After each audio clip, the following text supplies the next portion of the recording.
All right, sorry about the slight technical difficulty, guys, but we're back. We're gonna try this again. So, what is going on, everyone? Welcome to another off-season edition of the 407 Rangers. It is your host, Raymond Tapia.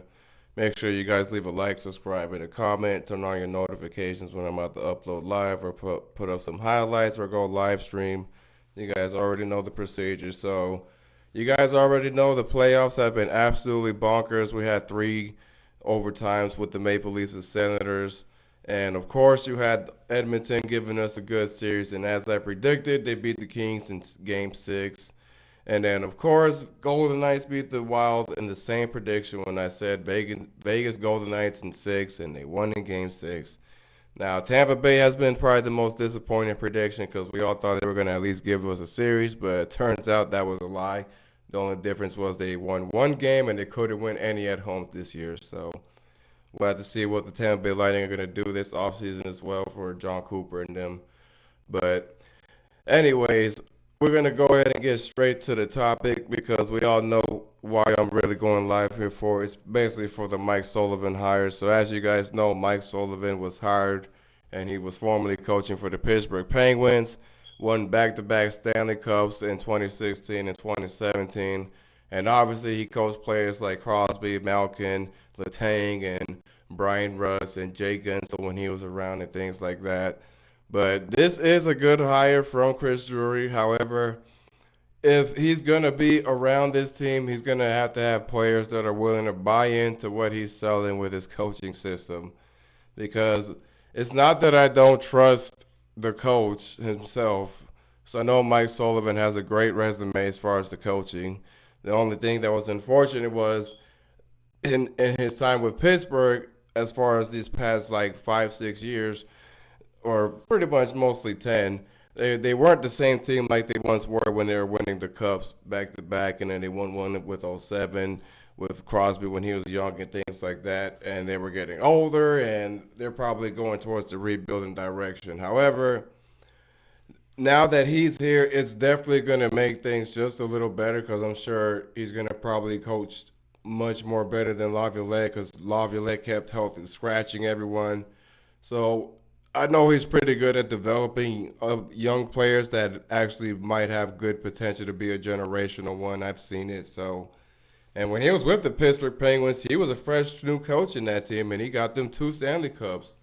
So at the time, he did his job, fresh off the hire. So this was, like I said, this was a good move by Chris Drury, but we'll have to see what Chris Drury does with the roster because from what I've been seeing and hearing, they're pretty much looking at the depth and the roster charts, figuring out who's coachable, who's going to be worth sticking around, who's moving, who they're going to probably feel like can probably get to the second, third, or fourth line. And you guys know I'm also happy that Phil Housley's finally gone. So you know Mike Sullivan's going to be bringing in his staff and things of that nature. So we'll have to see how it turns out because I still don't know what Chris Drury is going to whip up or cook up here, especially now that you only have 8 million after you hired Mike Sullivan. So the salary cap room is pretty low for the New York Rangers. So they're going to have to do drastic moves just to retain the salary cap or even gain any cap space to gain players worth paying at this season. So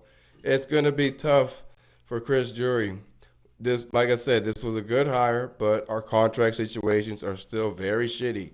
So you're gonna need more than $8 million to bring really good free agent attractions here, because people still want to play for the New York Rangers, despite how disastrous of a season they had this year. Somehow players still want to come to New York and play. I guess it still is not gonna stop the attraction somehow, some way. So. We'll see what happens. I'm sure Chris Drury is going to move a couple of those veteran cores that were acting like quitters and bums because he would be out of his damn mind if he's going to try to run it back with this core, knowing they were checked out all season, and they're going to do a part two of getting checked out. And James Dolan signed the extension, so he clearly sent the message to those guys saying, "Hey, you're here to play. You're not here to complain or act like a GM yourself in the locker room." So that was clearly the message James Dolan was sending to the players. He was saying, I don't care how you guys feel about Chris Drury. He's going to stick around. If you don't like it, let us know. Sign off your no movement clauses, and we'll gladly move you on.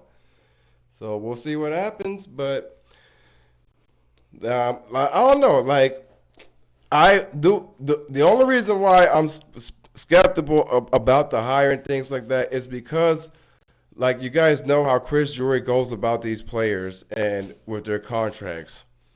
And he's still going to keep the guys around that are still holding the grudge from the Goudreau waving in the Trouba trade. It's not going to work because, like I said, they're going to just quit on Sullivan. They're not going to care to win. They're not going to want to deal with his yelling or any of that. You guys already know. But Yusuf Parson and also signed the extension as well, so hopefully he gets more ice time because we know Peter Laviolette was acting like an asshole and just healthy scratching him, giving him a couple of games here and there to play. But at the same time, I get it. Johnny Brodzinski was outplaying him more. That's why you barely saw Parson in playing because Brodzinski was pretty much fighting for the minutes and he won that battle. So we'll probably see Parson in a lot more next season. And obviously, Gabe Peralt, he's probably going to get more ice time. Maybe be in the top line or second line core. We'll see what happens, what type of adjustments they do with the roster. But we're still not done. Like, there's going to be a lot more to do. It's going to be a busy offseason for the New York Rangers. But I'll keep you guys updated for pretty much the next upcoming second rounds because there's pretty much going to be two sevens left from here. And then after that, I can let you guys know from there who's going to win and advance to the third round because we already know the Capitals and Hurricanes are going to be playing against each other. And now you got the Golden Knights and Oilers, which that is going to be a really good series to watch.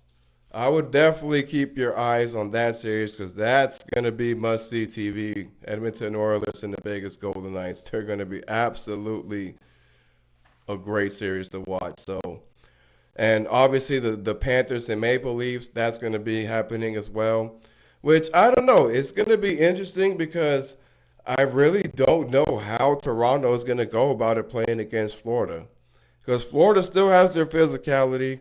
Florida can still forecheck. And they have Brad Marchand now, and Kachuk's back on the ice, and Bennett and Ekblad and those guys. So Florida still looks like they did not miss a beat, and they definitely underestimated everybody this year because everybody thought they weren't going to do anything, and all of a sudden they're reminding us we're still here and we might be champions once again. So I'll keep you guys updated probably by Monday or Tuesday in this week upcoming. Let these games pretty much finish itself out, and then we go from there. So thank y'all for tuning in, and I will be uploading more highlights. Don't worry, guys. I have a couple more on the way. YouTube gives me like a 10 clip limit a day, so it's kind of like tough for me to give you guys like 20, 30 highlights in one day, which I would love to, but this is why we need more subscribers. The more you guys help us grow this channel, the more highlights I'll actually be able to upload and give you guys as well. Instead of going like 10-day per limit, we can actually probably be able to go 20 or 30. So make sure you guys tune in, leave a like and subscribe. And you guys keep enjoying these playoffs because I know they've been absolutely fun to watch. And thank y'all for tuning in and enjoy your weekend.